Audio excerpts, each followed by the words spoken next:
आज की इस वीडियो में हम बात करने वाले हैं एक बाज के बारे में। तो चलिए शुरू करते हैं। कभी अगर बनना हो तो बाज बनना, लेकिन कभी तोता मत बनना। तोता बोलता तो बहुत है लेकिन ज्यादा ऊंचाई तक उड़ नहीं सकता। बाज बोलता बहुत कम है लेकिन सबसे ऊंचाई पर उड़ता है और बाकी पक्षियों का राजा होता है एक बाज। आज मैं आपको 5 ऐसे पॉइंट बताऊंगा जो कि हर एक इंसान को बाज से सीखना चाहिए और लाइफ की बहुत बड़ी लर्निंग है इन 5 पॉइंट में। तो पहला पॉइंट है बाज की तरह अकेला चलना सीखो। बाज अकेला उड़ता है और बाकी पक्षियों के मुकाबले सबसे ऊंचाई पर उड़ता है। बाज अकेला उड़ेगा लेकिन कभी भी चिड़िया और छोटे पक्षियों के साथ नहीं उड़ेगा। बाज हमेशा या तो बाज के साथ उड़ता है या फिर अकेला उड़ता है। इससे हमें ये सीख मिलती है कि छोटी सोच वालों हमेशा दूर रहे और अकेले रहो, क्योंकि यही वो समय है जब खुद को जानने का असली मौका मिलता है। तो दूसरा पॉइंट है बाज की तरह अपनी लक्ष्य पर ध्यान दो। बाज का विजन बहुत ज्यादा क्लियर होता है और बहुत ज्यादा स्ट्रांग होता है। बाज अपने शिकार को 5 किलोमीटर दूर से ही देख लेता है और जब एक बार उसे अपना लक्ष्य दिख जाता है तो फिर उसके बाद रास्ते में चाहे कितनी भी मुश्किलें क्यों न आए, वो अपने लक्ष्य को हासिल करके ही दम लेता है। इससे भी एक बहुत बड़ी सीख मिलती है कि अपना विजन क्लियर रखो और उसे हासिल करने में फिर चाहे कितनी भी मुश्किलें क्यों न आए, पीछे मत हटो उस बाज की तरह। तो तीसरा पॉइंट है बाज कभी भी मरी हुई चीजें नहीं खाता। बाज कभी भी मरे हुए जानवरों को नहीं खाता, वह हमेशा जिंदा शिकार रहता है और इससे हमें ये सीख मिलती है कि ये जो हमारा पास्ट है वो मर चुका है, तो अपने उस मरे हुए थॉट्स पर ध्यान मत दो और अपने आने वाली ताजी फ्रेश जिंदगी में ध्यान लगाओ। अपने पास्ट की पुरानी यादें जो तुम्हें तंग करती है उन्हें वही रहने दो जहाँ उसकी जगह है और तुम्हारे पास्ट की जगह है। अपने में वर्तमान में जगह मत दो, क्योंकि अगर एक बार तुम्हारा पास्ट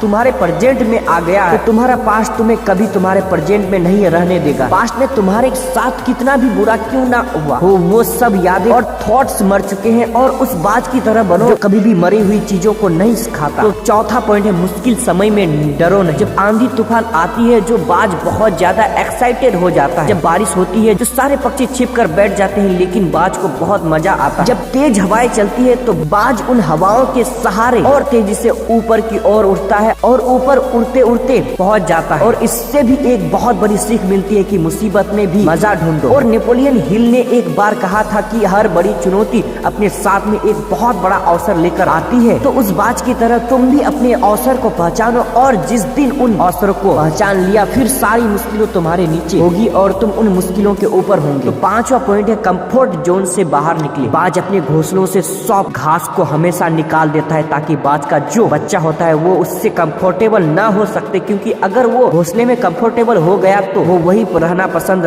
करेगा। लेकिन बाज ऐसा कभी होने नहीं देता। बाज एक पक्षी है और उससे भी एक बात पता है कि कंफर्ट जोन में कोई ग्रोथ नहीं होता। लेकिन हम तो इंसान है ना, और इंसान होने के बावजूद कई सारे लोग इस बात को समझते ही नहीं है। आप जितना ज्यादा कंफर्ट जोन में रहोगे आपकी लाइफ आने वाले टाइम में उतनी ही अनकंफर्टेबल हो जाएगी। दोस्तों मुझे पूरी उम्मीद है कि बाज द्वारा बताए गए इन 5 पॉइंट से आपको कुछ न कुछ सीखने को जरूर मिली होगी। तो हमें कमेंट करके जरूर बताइएगा और चैनल को सब्सक्राइब करें।